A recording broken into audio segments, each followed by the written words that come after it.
Muy bien, vamos a ocuparnos ahora de otro tema. El Congreso aprobó elevar las penas por los delitos de difamación y calumnia a través de medios de comunicación.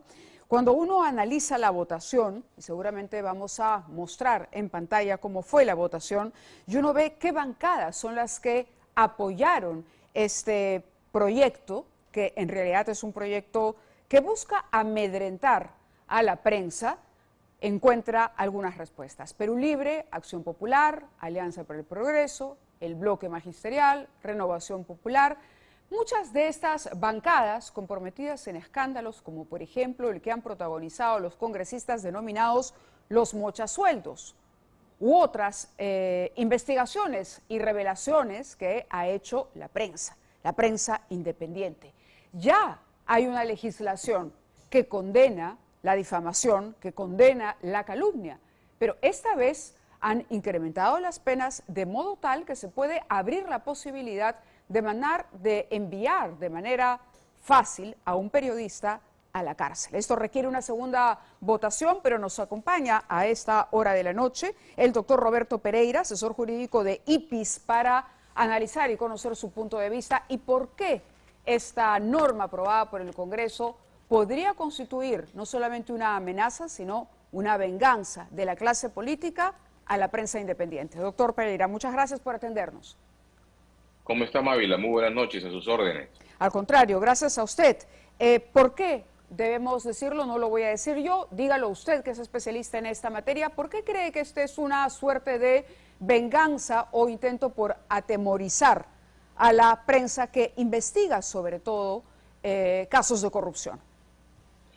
Bueno, en primer lugar porque este proyecto se enmarca en toda una, diría yo, un patrón de conducta que se ha venido mostrando ya desde hace algún tiempo en el Congreso de la República, donde se han presentado una serie de proyectos de ley que están destinados todos a desmontar todo el marco legal de protección que tiene la libertad de expresión y que ha sido construido durante muchos años, tanto a nivel internacional como a nivel de los estados, para proteger precisamente este derecho fundamental muy esencial al funcionamiento de la democracia. Y en segundo lugar, porque si uno lee la exposición de motivos, sí, la exposición de motivos no otorga ninguna justificación, ninguna razón para el incremento de las penas. Es más, habla de otra cosa, habla de la necesidad de hacer algunas precisiones en los tipos penales, pero finalmente lo que termina haciendo es incrementando la pena en el caso del delito de difamación, cuyo marco actual es de 1 a 3 años, lo eleva de 2 a 4 años. El proyecto original decía hasta 5, sí, ¿no? Con lo cual había un riesgo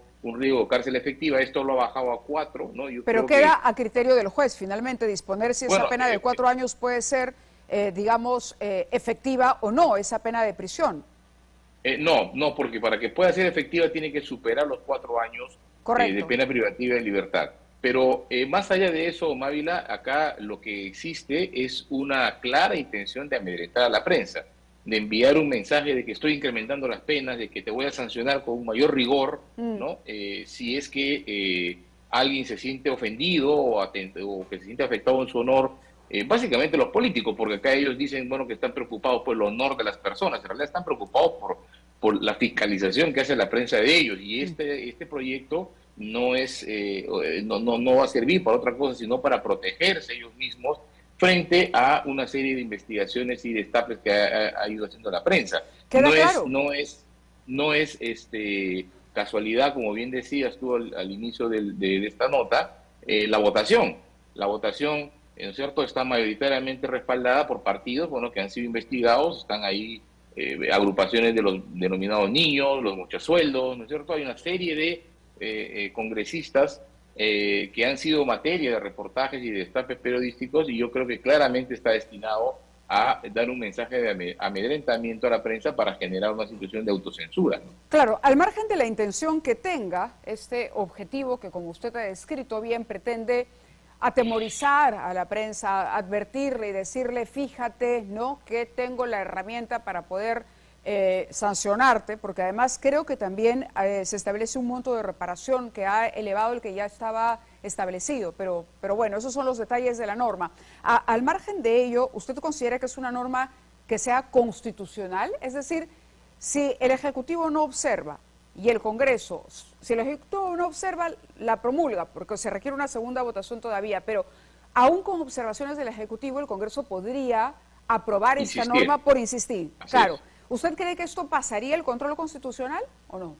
Mire, muy interesante su pregunta porque esto me da pie para recordar que el año 2019 la Corte Interamericana de Derechos Humanos, en el caso hablo de Ramos contra Venezuela, ha establecido que utilizar el derecho penal para sancionar eventuales excesos en el ejercicio de la libertad de expresión en discursos que recaen sobre personajes públicos es incompatible con la libertad de expresión. Entonces yo creo que sería un buen caso, ¿no?, de aprobarse esta norma. Ojalá no se apruebe, pero si se llegara a aprobar, para plantear al Tribunal Constitucional que haga un control de convencionalidad de esta norma en virtud de esta jurisprudencia que ha establecido la Corte Interamericana de Derechos Humanos. Lo que dice la Corte es el derecho penal no puede intervenir en este tipo de controversias porque el efecto que genera es un efecto absolutamente nocivo frente a la libertad de expresión. Lo que dice la Corte es hay otras medidas, el derecho de rectificación, los mecanismos de autocontrol que tiene la prensa y eventualmente el derecho civil a través de la responsabilidad civil si es que se acredita la ocurrencia de un daño al honor de las personas, pero no el derecho penal. Y acá estamos a contracorriente. Acá lo que estamos haciendo es más bien incrementar el marco de pena, de respuesta penal que ya tiene la difamación en el Perú. Por lo demás, en la región hay todo un movimiento para despenalizar o para quitar la pena privativa de libertad en estos delitos y acá estamos en un sentido contrario. Así es. Contrario. Muchas gracias, doctor Pereira, por haber estado con nosotros. El tiempo nos ganó, pero en los próximos días vamos a profundizar sobre esta norma y estar muy pendientes de esa segunda votación en el Parlamento. Muy amable, buenas noches. Buenas noches.